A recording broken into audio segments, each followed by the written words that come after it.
En plein processus de construction d'une nouvelle usine de production de bière artisanale, la microbrasserie Le Prospecteur de Val-d'Or reçoit un coup de pouce de près de 2,5 millions de dollars du gouvernement Legault pour l'achat d'équipements brassicoles.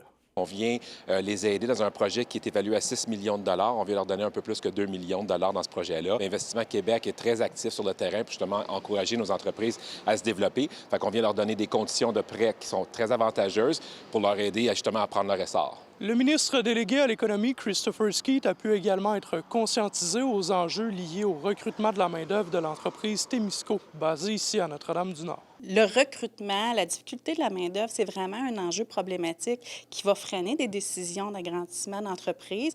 On en vit ici comme les autres entreprises, mais aussi particulièrement parce que c'est de la main-d'œuvre spécialisée, des soudeurs d'acier, d'aluminium.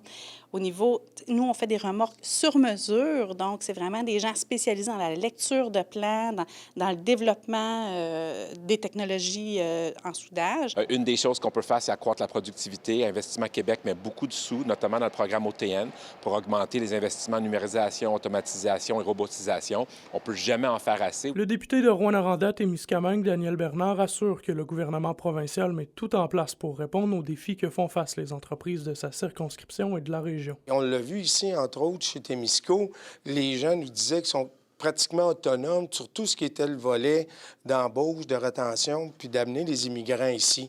Alors, ça montre les réalités. Puis nous, ce qui est important à ce moment-là, quand nos ministres entendent les gens ici sur place, ça peut permettre d'emmener des modifications dans les règles pour amener les immigrants et autres, qui va faciliter le travail des entreprises pour amener de la main-d'œuvre ici. Le ministre Christopher Skeet poursuit sa tournée de la région mercredi avec une annonce à l'entreprise Thermodor de Pressac.